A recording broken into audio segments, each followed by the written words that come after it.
అందరికీ శనార్థులు. నేను మీ మల్లయ్య మామ. బీఆర్కే న్యూస్ ఛానల్ చూసేటోళ్ళందరికీ ఆంగ్ల నూతన సంవత్సర శుభాకాంక్షలు. లోటస్ ఆగ్రో ఫామ్ సమర్పించు బరాబర్ ముచ్చట్లకు స్వాగతం.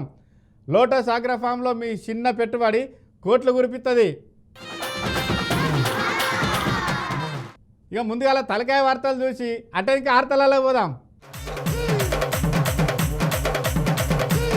అందరికీ హ్యాపీ న్యూ ఇయర్. సుఖ సంతోషాలతో ఉండాలి ఈ ఇయర్. కాంగ్రెస్ వాళ్ళు పెడతాండ్రు కట్టాలు, మా భూములు ఎత్తాండ్రు రోడ్లు. లాయర్లకు పోలీసులతోని కష్టాలు, గందుకే కోర్టు బంద్ పెట్టిండ్రు 2 దినాలు. కానిస్టేబుల్తో ఎస్ఐ ఎఫ్ఐఆర్, రోడ్డు మీద ఎస్ఐ భార్య ఫైరు. రాజకీయంలోకి వెళ్ళి తప్పుకుంటాడట కేసీఆర్. అయ్యో గట్లెందుకు చేస్తారు సారు?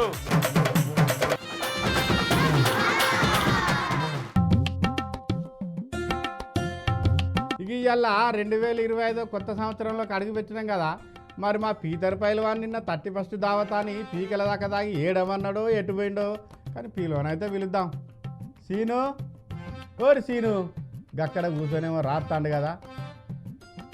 ప్రియమైన పెద్ద సార్కు అబ్బా జసేపు నన్ను డిస్టర్బ్ చేయకు మామ ప్లీజ్. ఏందిరా కాగితంలేమో రాస్తాన్నావు? నిన్న దాగింది దిగలేదా? ఆఫీస్కి రానని సెలవు పత్రం రాస్తాన్నావా ఏంది పెద్ద సార్కు? శిషి నీకు ఏమున్నా తాగుడు మీనే దాస తప్ప ఇంకో పనే లేదు నీకు. అబ్బో సంసారి, పుక్కిడికత్తే పినాయిలు కూడా గొంతుకిలకు వచ్చేదాకా తాగుతావు. నువ్వు నన్ను అంటున్నావారా? మరి ఆ పేపర్లు ఏం రాస్తున్నావు చెప్పు. ఏమా పెద్ద సార్కు ఉత్తరం రాస్తున్నామా? అబ్బో పెద్ద పనే ముందటేసుకున్నారు. ఇంతకు మీ పెద్ద సార్కి ఏమని రాస్తున్నావు ఉత్తరం? మా సార్ను జాతిపిత అనుకునేది మామ నేను, కానీ మా సారు ప్రవర్తన చూస్తుంటే రాను రాను బయట తలెత్తుకొని తిరగలేకపోతున్నా నేను. అబ్బా ఇజ్జత్ బాగానే అవుతుందిరు. సిగ్గు లేదే జీడి కింద అంచే ఒళ్ళంతా నల్లగున్నా నాకేం సిగ్గు అన్నదట. గట్లున్నది నీ కథ. అబ్బా మామ సచ్చిన పాముని ఇంకా చంపకే మామ. లేకుంటే ఏంద్రా మరి? 10 ఏళ్ళు ముఖ్యమంత్రిగా పనిచేసిండు మీ పెద్ద సారు. ఇప్పుడేమో అసెంబ్లీలో ప్రతిపక్ష నాయకునిగా కూడా గాయనే ఉండే. ఏ ప్రధానమంత్రి అయితే అధికారంలో ఉండగా తెలంగాణ వచ్చిందో గా ప్రధానమంత్రి కాలం చేస్తే గా సారుకు నివాళులు అర్పించేందుకు 3 రోజుల కిందట అసెంబ్లీ ప్రత్యేకంగా సమావేశం ఏర్పాటు చేస్తే కూడా గా అసెంబ్లీకి వచ్చి సారుకు నివాళులు అర్పించలేదంటే ఎంత అహంకారం రా మీ పెద్ద సార్కు. అందుకే మామ నా కూడా ఇజ్జత అనిపించే పార్టీ పదవికి అట్నే ఎమ్మెల్యే పదవికి రాజీనామా చేయని చెప్పి పెద్ద సార్కు ఉత్తరం రాస్తానా. ఓరి వారి, ఇంకో 6 నెలల్లో మీ సారు నిజంగానే రాజీనామా చేస్తాడట. తెలంగాణ మేధావులు అనుకుంటాను ఈ ముచ్చట. అందుకే మీ అక్క కవితక్కని కూడా మళ్ళీ తెలంగాణలో బగ్గ తిరిగమని చెప్పిండట మీ పెద్ద సారు. అట్లనా? అయితే మా అక్క పార్టీకి ప్రెసిడెంట్ అవుతుందంటవా? గా ఆశలు పెట్టుకోకురా. మీ అక్కను మీ రామన్నను నమ్మినందుకే పార్టీకి మీ సారుకు ఈ గతి పట్టిందని సార్ దగ్గరికి రిపోర్ట్ వచ్చిందట. మీ పార్టీ నాయకులే అక్కడక్కడ అనుకుంటాను రా, నా చెవున పడ్డది. అగో ఇంకెవరు ఉన్నారే మామ? అయితే మా అన్న లేకపోతే మా అక్క, వీళ్ళిద్దరు కాకపోతే మా సారే నడిపియాలి పార్టీని. ఎందుకు లేరా? మీ అక్క మీ అన్న కంటే ముందటి నుంచి మీ పెద్ద సార్తోని నమ్మకంగా పనిచేసి మీ సార్తోని సమానంగా పార్టీల పేరున్న హరీష్ అన్న ఉన్నాడు కదా, గాయనకే పార్టీ బాధ్యత ఇవ్వాలని నిర్ణయం తీసుకుంటాడట మీ పెద్ద సారు. ఏ గట్ల అసలుకే జరగదు మామ. కొన్ని వద్దులు హరీష్ అన్నకు మంత్రి పదవి రాకుండా చేసిందే మా రామన్న. గసంటిది పార్టీ పగ్గాలు అప్పచెప్తాడంటే ఊకుంటాడా? ఆ నడుమ మా రామన్నను కాదని వేరే కుప్పటి పెడుతున్నా అని చెప్పేసి హరీష్ అన్న బాగానే పుకార్లు కూడా వచ్చే. గసంటిది మా పార్టీ పగ్గాలు అప్పచెప్తా అంటే ఊకుంటాడా మా రామన్న? అది అస్సలుకే జరగదు చూడు. ఊరి వారి, మీ పెద్ద సారు ఏ నిర్ణయం తీసుకున్నా కుటుంబంలో అందరు వినాలని మాట తీసుకున్నాడట అందరి దగ్గర. మీ రామన్న నువ్వన్నట్టు ఇన్ని రోజులు గట్లనే ఉండే కానీ ఇప్పుడు బయట తగ్గకపోయినా ఇప్పుడు ఇంట్లో తగ్గిండట కొంచెం మీ రామన్న. కుటుంబం అందరు కలిసి కూర్చొని గట్టిగా చర్చించినాకనే ఈ నిర్ణయం తీసుకున్నాడట మీ సారు. గట్లనా? నువ్వు చెప్తుంటే నాకు కూడా నిజమే అనిపిస్తుంది మామ. గట్ల అయితే మా పార్టీ మళ్ళా పుంజుకుంటుంది. కానీ మా పెద్ద సార్ ఏం చేస్తాడంటావు మామ? రాబోయే ఎన్నికల వరకు హరీష్ రావును ముందు పెట్టి మళ్ళీ మీ పార్టీ అధికారంలోకి వచ్చేటట్టు చేసుకొని అవసరమైతే అప్పటి పరిస్థితులను బట్టి అప్పటిదాకా అధికారంలో ఉన్న కేంద్ర పార్టీకి మద్దతు ఇచ్చి మీ పెద్ద సారు ఏదైనా రాష్ట్రానికి గవర్నర్ పోస్టు చేయాలని ప్లానింగ్లు ఉన్నాడట. సరే నువ్వు అన్నట్టే జరిగింది అనుకుందాం కాసేపు. మరి ముఖ్యమంత్రి పోస్టుకు హరీష్ అన్న, రామన్న, కవితక్క కొట్లాడుకోరా? గది అంతేం లేదు. హరీష్ రావు ముఖ్యమంత్రిగా ఉంటాడట, మీ అక్క కేంద్ర మంత్రి చేస్తారా అని అందరు అనుకుంటాను. ఓ మామ, ఇది వరకే మా అక్క మీద లిక్కర్ కేసు ఉండే, మా అన్న రామన్న మీద ఈ ఫార్ములా కేసు, అది కోర్టులు ఉండే. మా సారు పెద్ద సారు ఏటీఎం ప్రాజెక్టు చిచి అదే కాళేశ్వరం ప్రాజెక్టు కేసు అవుతుందని పుకార్లు పుట్టబట్టే. ఇవన్నీ కాదని ఇదేమన్నా సినిమానా మామ నువ్వు చెప్పినట్టు అయితానికి? సీనిమో గీనిమో నాకెందుకురా? మీ పెద్ద సారు ఫామ్ హౌస్లా ఉచ్చిగానే లేడు, గీ పిలాని మీద ఉన్నాడని మీ పార్టీ లీడర్లు అనుకుంటానంటేనేమో. ఊరిని మా సారు ఫామ్ హౌస్లోకి వెళ్ళి బయటికి వెళ్ళకుండా చల్లగా ఇంటికాడ వండుకుండేమనుకున్నా కానీ పిద్ద పిల్లానే ఎత్తాండుగా. అరే ఇక ఉత్తరం రాసుడు బంద్ పెట్టి చక్కగా నువ్వైతే ఆఫీస్కు రా. అసలే మీ అక్క సిరివల్లి కూడా రాలేదు, నేను ఒక్కనే ఉన్నా. మామ జర ప్లీజ్ ఇవాళ ఒక్కరోజు ఎట్టనే చేసి మేనేజ్ చెయ్యి. మా పెద్ద సార్ దగ్గర పోయి న్యూ ఇయర్ శుభాకాంక్షలు చెప్పి మళ్ళీ ఎమ్మటే వస్తా. అరే ఇగో నువ్వు ఎట్లా మీ పెద్ద సార్ దగ్గరికి పోతున్నావు కాబట్టి మీ సార్ తాగే మందు ఒక్క ఫుల్ బాటిల్ పట్టుకురారు రాగా. ఏ తిక్కలోడా, మా సార్ దగ్గర మందు బాటిల్ ఎందుకుంటాయి? మా సార్ మందాంగా నువ్వు చూసినావా? మా సార్కి వచ్చి ఎప్పుడన్నా కలిపి మందు పోసినావా? అరే పతోడు మా సార్కు మందుకు లింకు పెట్టుడే. ఇంకొకసారి మా సారు మందు తాగుతాడని ఎవడన్నా అనాలే, ఇక అప్పుడు ఉంటుంది చూడు అసలు ఆట. ఏందిరా నా మీద గరం అయితే అన్నావు? మంది అనుకోంగా ఇన్నా నాకేమెరక, ఏదో తెలియకన్నా తీయ రాదు. ఏదో మామవా నువ్వుకుంటున్నా, లేకుంటేనా అబ్బో ఇప్పుడు కొట్టేటట్టే ఉన్నాడు. చూసిన ఆరులా కేసీఆర్ ఫామ్ హౌస్లా ఉత్తగం లేడు, పెద్ద పిలాని మీదనే ఉన్నాడనే కొంతమంది. లేదు పెద్ద సార్కు ఆరోగ్యం సహకరించనే ఫామ్ హౌస్లోకి వెళ్ళి బయటికి వెళ్తలేడు, ఇక రాజకీయాల నుంచి తప్పుకుంటాడు కేసీఆర్ అనే కొంతమంది అంటారు. ఇక మరి చూడాలి రాను బీఆర్ఎస్ పార్టీలో ఏం జరుగుతుందో ఏమో మనకేమెరక. ఇక గడిచిన 2024 సంవత్సరంలో మనం ఏమేం తప్పులు చేసినాం, ఎంత కష్టపడ్డాం, ఎంత సుఖపడ్డాం, ఎంత సంపాదించినాం, ఇవన్నిటిని మళ్ళొక్కసారి యాద్ చేసుకొని ఇక ఇవాళ నుంచి 2025 సంవత్సరం కదా, ఇక మీరంతా సుఖ సంతోషాలతో ఉండాలని కోరుకుంటూ ఇక మరి 31వ నైట్ న్యూ ఇయర్ వేడుకలు ఎట్లయినాయి చూసేద్దాం పాండ్రి. 2024కు బాయ్ చెప్తూ 2025కు వెల్కమ్ చెప్తూ నైట్ అంతా న్యూ ఇయర్ వేడుకలు నడిచినాయి. మరి ఎట్టెట్లయినాయి ఒకసారి అరుచుకుందాం. నైట్ వండుకున్నారో లేదో గానీ నైట్ 12 కాగానే బాంబులు కాల్చుడు, కీకలు పెట్టుడు, పాటలు పెట్టుకొని ఎగురుడు.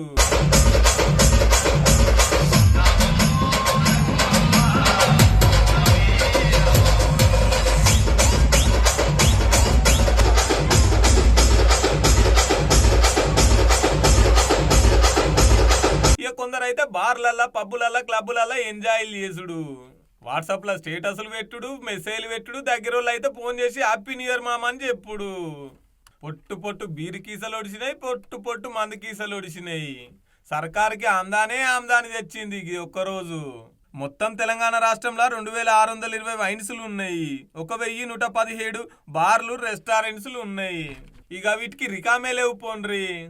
నెలకు 40 నుంచి 45 లక్షల కేసుల బీర్లు గుంజి పాడేస్తారు, 30 నుంచి 35 లక్షల లిక్కర్ కాటన్లను గుంజి పాడేస్తారు. అగో గంత పనిమంతులు ఉన్నారు మన రాష్ట్రంలో. వీటితోని ఆమ్దాని రోజుకు 100 నుంచి 150 కోట్ల దాకా వస్తుంది. అదే వీకెండ్లలో 200 నుంచి 300 దాకా వస్తుంది. కానీ మొన్న మండే 30 తారీఖు నాడు ఒక్కరోజే 402 కోట్లు వచ్చి రికార్డు కొట్టుకొచ్చిర్రు మనోళ్ళు. ఇంకా 31st నైట్ ఫస్ట్ 1000 కోట్ల ఆమ్దాని పక్కా అంటున్నారు. అవు ప్రతి సంవత్సరం రికార్డులు బద్దలు కొడుతుంది. మరి 2022లో 3100 కోట్లు వస్తే 2023లో 4292 కోట్లు వచ్చింది. ఇక ఈ నెల డిసెంబర్ దాకానే 3622 కోట్ల ఆమ్దాని వచ్చింది మందు మీదనే. ఆబ్కారీ శాఖలు ఎంత మురుస్తుండ్రో పోండ్రి. చూడుండ్రి నెల పైకమంతా ఒక్క రోజులనే వస్తుంది అన్నట్టు న్యూ ఇయర్ పేరు మీద. తాగుడు ముచ్చటిట్లుంటే తాగి డ్రంక్ అండ్ డ్రైవ్లో దొరికిన వాళ్ళ పరిస్థితి ఎట్లుందో విన్నుర్రి చెప్తా. ఏప్రిల్ నుంచి డిసెంబర్ 30 దాకా 4577 లైసెన్స్లను క్లోజ్ చేసిర్రు. 19.225 లైసెన్స్లను సస్పెండ్ చేసిర్రు. బగ్గ తాగి దొరుకుట్ల మేడ్చల్ మల్కాజ్గిరి ఫస్ట్ ఉన్నది, తర్వాత రంగారెడ్డోళ్ళు, 3వ ప్లేస్లో హైదరాబాద్ ఉన్నది. ఇష్టం ఉన్నట్టు తాగి రోడ్ల మీదకి వచ్చి తిరుగుతూ ఊకోరు కదా, 7 కాడ డ్రంక్ అండ్ డ్రైవ్ టెస్టులు పెడతారు, మళ్ళీ ఆమ్దాన్ని గుంజుతూనే ఉంటారు. వినకపోతే జైలు వేసుడే, లైసెన్సులు రద్దు చేసుడే. చూడుర్రి తాగనీకో కథ అయితే తాగి దొరికినాక ఇంకో కథ. వైన్స్ 12 గంటల దాకా తీసే ఉంటది, వైన్స్ ముంగటనే డ్రంక్ అండ్ డ్రైవ్ టెస్టులు ఉంటాయి. వైన్స్ కలకల్లాడుతున్నా మనం తాగి బండి నడిపోద్దు, డ్రైవర్ను పెట్టుకోవాలి, లేకపోతే ఇంటికి పోయి తాగాలన్నట్టు. ఎందుకంటే తాగి బండి నడిపి వాళ్ళ పానం వాళ్ళు తీసుకున్నడే కాక మంది పానాలు తీస్తున్నారట. ఇందులో ఎక్కువ యువతనే ఉందంట, ఎక్కువ టక్కర్లన్నీ మందు తాగి నడితేనే అవుతున్నాయంట. న్యూ ఇయర్ అంటే పాత సంవత్సరానికి బాయ్ చెప్పి కొత్త సంవత్సరంలో అడుగు పెడుతూ పాత సంవత్సరంలో ఏం తప్పులు చేసినాం, ఏం ఒప్పులు చేసినాం, ఏం సాధించినాం ఇవన్నీ సమీక్షించుకొని రేపు వచ్చే సంవత్సరంలో మంచిగా బతికేటట్టు ఉండాలి. కానీ న్యూ ఇయర్ పేరు మీద ఉన్న పైసలన్నీ ఒడగొట్టుకొని మళ్ళా పోలీస్ స్టేషన్లలో కేసుల చుట్టూ తిరుగుడు. ఇగో గిట్లా అవుతుందబ్బా న్యూ ఇయర్ వేడుక. వేడుకలు ప్రతిసారి. ఇంకొంతమంది అయితే మంచిగా ఇంటికాడనే తెచ్చుకుంటారు, తింటురు, తాగుతురు, కేకులు కట్ చేస్తురు, బయట ముగ్గులు వేసుకొని హ్యాపీ న్యూ ఇయర్ అని చెప్పుకుంటుర్రు. ఇంకొంతమంది ఏమో ఈ హ్యాపీ న్యూ ఇయర్ అనేది మన సంస్కృతి కాదు, మన కాలం మారేది సంక్రాంతి కాబట్టి సంక్రాంతి నాడు జరుపుకోవాలనేది ఇంకొందరి మాట. తాగి దొరికిన వాళ్ళు నెత్తిల చేలు పెట్టుకుంటే తాగక దొరికిన వాళ్ళు ఇంటికాడ పండుగలు చేసుకుంటుర్రు. ఇగో గిట్లా అయిందబ్బా న్యూ ఇయర్. ఇక ఆఖర్లో చెప్పే ముచ్చటేందంటే ఈ సంవత్సరం అందరూ సుఖ సంతోషాలతో మంచిగా బతకాలని కోరుకుంటూ మా బరాబర్ వార్తల తరఫున కూడా హ్యాపీ న్యూ ఇయర్.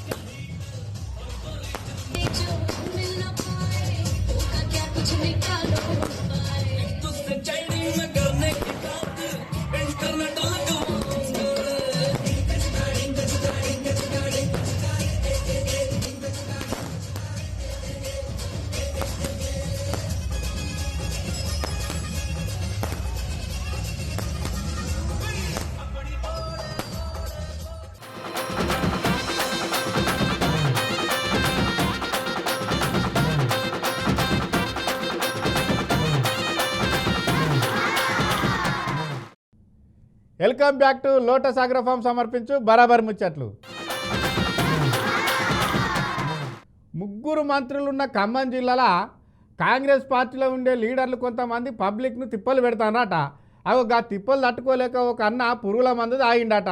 మరి గా అన్న ఎట్లున్నాడు, ఆ అన్నకు ఏం ఆపత వచ్చింది, అవన్నీ తెలుసుకోవాలంటే ఇగో ఈ ముచ్చట చూడండి. ఇగో ఈ ఖమ్మం జిల్లాల కాంగ్రెస్ నాయకులు ఆగడాలు రోజు రోజుకింత ఎక్కువ అవుతున్నాయి కదా అంటారు. గీ ముచ్చటిన్నాక మీరు ముచ్చటేందంటే యోగి అన్న దావకాన్ల బెడ్ మీద ఉండేదో ముచ్చటేపుతుండు ఈ 100 రూపాయలు ఫస్ట్ పార్టీ అని నా ఇంటి ముందు నా భూమిలో దౌర్జన్యం చేసి నా భూమిలో రోడ్డు పోస్తున్నారన్న.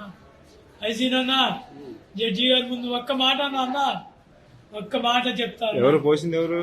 మదన్మోహన్ రెడ్డి కొడుకు సుబ్బారెడ్డి, ఖలీలు, ప్రభాకర్, సుబ్బారెడ్డి, వీళ్ళందరూ కలిసి భాస్కర్ రెడ్డి అందరూ కలిసి చేస్తున్నారు అన్న. ఎస్ఐ గారు కూడా దౌర్జన్యం చేశారు అన్న. ఇంకో ఈయన భూమిలా దౌర్జన్యంగా రోడ్డెత్తున్నారట. అందుకని ఈ అన్న పురుగుల మందు తాగి ఇట్లా దావకాన్ల చెరికాయిండు. ఇంటికాడికి పోలీసు వాళ్ళు వచ్చిన దావకాన్లుంటే వీళ్ళు ఇంటామెను టౌన్ కు తోలుకొని పోయిరట పోలీసు వాళ్ళు. ముచ్చటేందంటే ఖమ్మం జిల్లా సత్తుపల్లి మండలం రేజర్ల గ్రామానికి చెందిన ఇగో ఈయన పురుగుల మందు పోసుకున్న ఈ అన్నుండగా ఈయన పేరు శ్రీనివాసరెడ్డి అట. వీళ్ళ ఇంటి ముంగటి నుంచి కాంగ్రెస్ ఎమ్మెల్యే అనుచరుడు బట్ట మధు దయానంద్ అంటేనే దొంగ కాయిదాలు సృష్టించి వీళ్ళ ఇంటి ముంగటి నుంచే రోడ్డెత్తుండట. 6 నెలల నుంచి వీళ్ళ కుటుంబాన్ని ఒక తీర్ల బాధ పెడతలేడట. పోండ్రి 6 నెలల కింద కూడా గిట్లనే బాగా లొల్లైతే ఇలా భార్యను పోలీసులు వచ్చి అరెస్ట్ చేసిరట. ఇది కోట్లకు ఎక్కింది పంచాయతీ. కోట్ల కేసు నడుతుండగానే మళ్ళీ వచ్చి రోడ్లు ఎత్తున్నారట. అందుకని వీళ్ళది ఒక తీరు గోసగా చూడురి పాపం.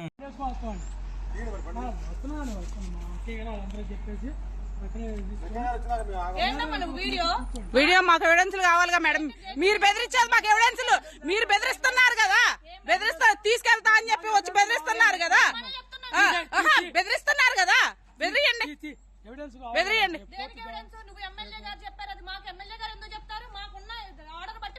మాకు కోర్టు ఆర్డర్ ఉంది మేడం, కోర్టు ఆర్డర్ చూపిస్తాం ఆగండి, చూపిస్తాం. ఇప్పుడు మా లాయర్ అందుబాటులో లేరని కదా మీరు ఇలా మాట్లాడేది. మా లాయర్ అందుబాటులో లేడు. 2 గంటల నుంచి చూపిస్తానే అంటున్నావు. ఏది చూపించేది? నీ దగ్గర పేపర్ లేదు, రోడ్ వేసేది ఆపుతున్నావు.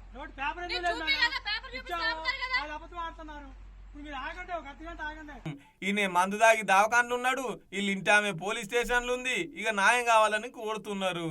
ఖమ్మం జిల్లా అంటే 3 మంత్రులు ఉన్న ఏరియా.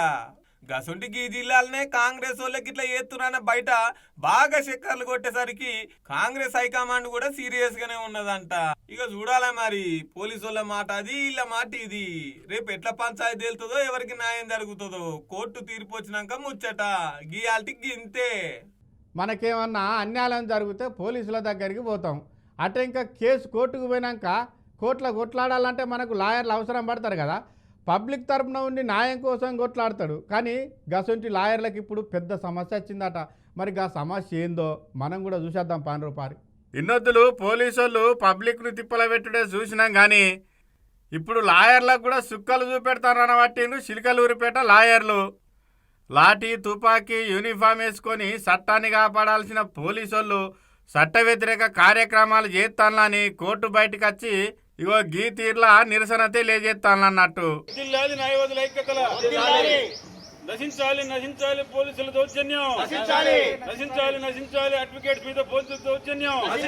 పోలీసులకు సంబంధం లేని సివిల్ పంచాయతీలలో ఏలు పెట్టి భూబాధితుల తరపున వాదిస్తున్న లాయర్లను పోలీస్ స్టేషన్కు గల్లలు బట్టి గుంజుకచ్చి అడ్డమైన బూతులు తిట్టుకుంటా థర్డ్ డిగ్రీ ఉపయోగించుకుంటా టార్చర్ చేస్తానట. కనీసం లాయర్లనే మర్యాద కూడా లేకుండా అవో గసొంటి పోలీసుల మీద చర్యలు తీసుకొని దోషులని తేలితే జైళ్ళకు కూడా పంపించాలని న్యాయవాదుల యాక్టు జీవోని తీసుకొచ్చి ఇక ముందట న్యాయవాదుల మీద గిసొంటి దాడులు జరగకుండా చూడాలని కేసులు వాదించుడు బంద్ పెట్టి మరి మైకుల ముందడికి వచ్చి గీ తీర్ల గోడలే పోసుకుంటారు చిలకలూరిపేట లాయర్ అన్నలు. చట్టాన్ని ఉల్లంఘించి సివిల్ పంచాయతీల్లో తలదూచడమే కాకుండా న్యాయవాదులు ఎవరైతే కక్షిదారుల తరపున వెళతారో వాళ్ళని కూడా కేసుల్లో విరికించడం కానీ వాళ్ళు పోలీస్ స్టేషన్కి పిలిపించి భయభ్రాంతులకు గురి చేయడం, అదే మాదిరిగా థర్డ్ డిగ్రీ ఉపయోగించడం అనేటువంటిది చూస్తూ ఉంటే ఈ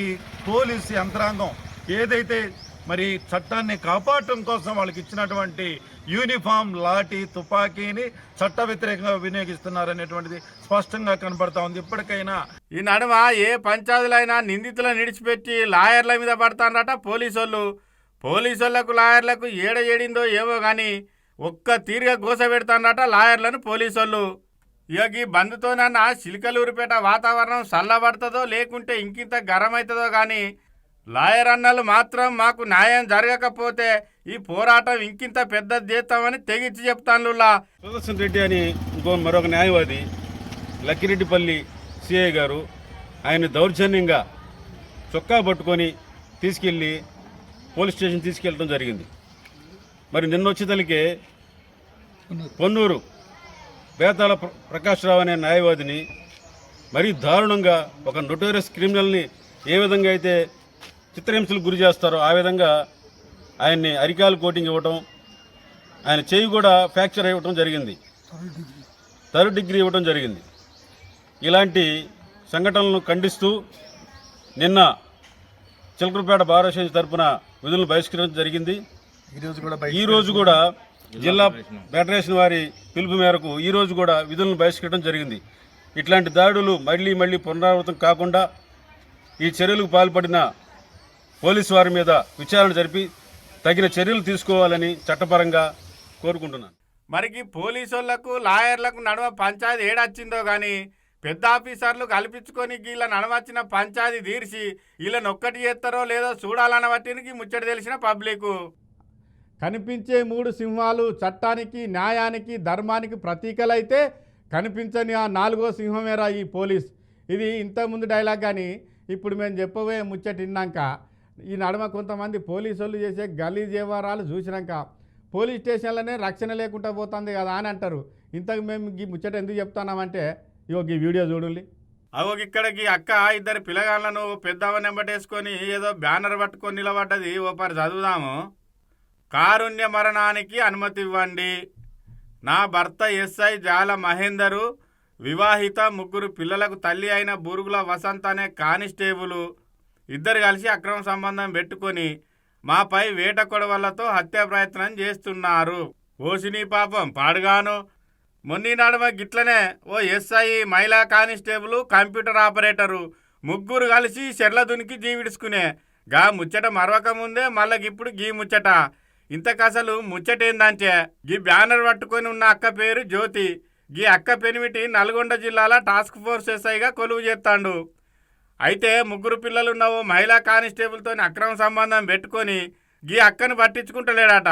2 ఏళ్ల సంది గిట్లాగా మహిళా కానిస్టేబుల్తో అక్రమ సంబంధం పెట్టుకొని మీదికెళ్ళి గీ అక్కనే సంపజూస్తానికి గీ అక్క అల్లతో ఏగలేక నా పిల్లలతో సహా నేనే చచ్చిపోతా, నేను చచ్చిపోయేందుకు నాకు అనుమతి ఇయ్యని గీ తీర్ల రోడెక్కింది. గీ ముచ్చట జిల్లా కలెక్టర్ దగ్గర పోయి కూడా మొరబెట్టుకున్నదట. చూసిన అరుల్లా ఎంత కట్టపడితే ఎస్ఐ నౌకర్ రావాలి. గీ నేను చూడబోతేనే ముద్దుగుండే, చేసే పనులేమో గబ్బుగుండే. పోలీసు వాళ్ళు అంటే సమస్యలు తీర్చేటోళ్ళ లెక్క ఉండాలి కానీ ఈ నడుమ కొంతమంది పోలీసు వాళ్ళు కొత్త కొత్త సమస్యలు వాళ్ళే సృష్టిస్తానన్న వాటికి ముచ్చట తెలిసిన పబ్లిక్ ఇక చూడాలి మరి గీల పంచాయతీ ఎంత దూరం పోతుందో ఎట్లా దిగుతుందో. నేనేమంటలేను కదా దాన్ని నేనేమంటలేను కదా నామగుండ ఎగేసుకొని పోయి ఇంకా అనలేదేంటి నామగుండ ఎగేసుకొని పోయి అనలేదేంటి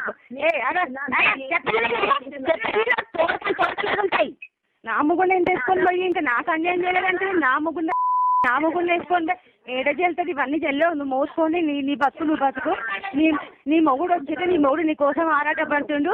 నువ్వు ఎంతమందిని మోసం చేస్తావు నువ్వు అసలు?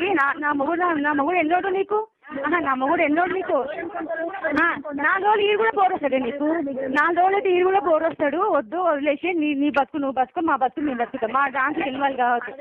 చస్తే అందరం చేద్దాం అంతే. సరే నువ్వు ఇవన్నీ రావద్దు. నువ్వు అసలు ఇన్వాల్వ్ కావద్దు. వదిలిపెట్టు మర్యాదగా నా మొగుడిని వదిలిపెట్టు. నువ్వు నీకు ఎక్కడిది అధికారం నా మొగుడిని ఎంటేసుకొచ్చుకునేది? నువ్వు అనుకుంటున్నావేమో నేను వదిలిపెట్టడం అనేది జరగదు. ఏం చేస్తావు? లజ్జ సిగ్గు లేదు కొంచెమన్నా? ఊరంతా పుకార్లు వేసింది. ఊరంతా పుకార్లు వేసుకున్నావు. లజ్జ సిగ్గు లేదు నీ ఊర్లో? 10 మంది నీకు ఎందుకు? నా మూడు 10 మంది ఇంకో 10 మంది ఒకసారి. ఇక మీకోసం కొన్ని ఐరల్ వీడియోలు కూడా పట్టుకొచ్చిన అవి కూడా చూడులా.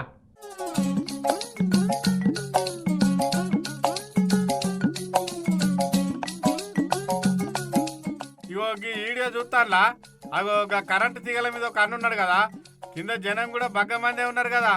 అబ్బా అంతగానం ఎర్ర టెండలో కూడా జనం కోసం కరెంటు తీగల మీద వండుకొని కరెంటు రిపేర్ చేస్తాడంటే జనం కోసం చాలా గిరేట్ అనుకునేరు. గా ఊళ్ళో కరెంటుకి ఏం తిప్పలేదు. ఆయన కరెంటు రిపేర్ చేసే మనిషి కాదు. గా జనాలందరూ ఆయన కట్టపడేది చూసి ఆయన తారీఫు చేసేందుకు రాలేదు. కరెంటు తీగల మీద వండుకొని విన్యాసాలు చేసే మూతవారి తాగుపోతాట. ఇక బగ్గ దాగి రిమ్మ మీద కరెంటు స్తంభం ఎక్కుతుంటే జనాలు చూసి కరెంటు బంద్ చేసే వరకల్లా ఇక కిందికి దిగి వస్తాడనుకుంటే ఇంకింత మీదకే పోయి ఆ కరెంటు తీగల మీద గీ తీర్ల వండుకొని విన్యాసాలు చేస్తాడన్నట్టు. ఇంతకీ ముచ్చట ఎక్కడ జరిగిందంటే మన్నెం జిల్లా పాలకొండ మండలం ఎంసింగపురంలో జరిగింది. ఇక ఈ ముచ్చట ఎవ్వలో వాళ్ళ ఫోన్లో వీడియో తీసి సోషల్ మీడియాలో పోస్ట్ చేసే వరకల్లా సోషల్ మీడియాలోకి వీడియో గిరగిర చక్కర్లు కొట్టవచ్చింది. ఇక గంత రువ్వడి మీద చక్కర్లు కొట్టే వీడియో మీకు కూడా చూపెడదామని తీసుకొచ్చినాం. గట్లుంటాయన్నట్టు తాగుబోతుల ఏకశకలు.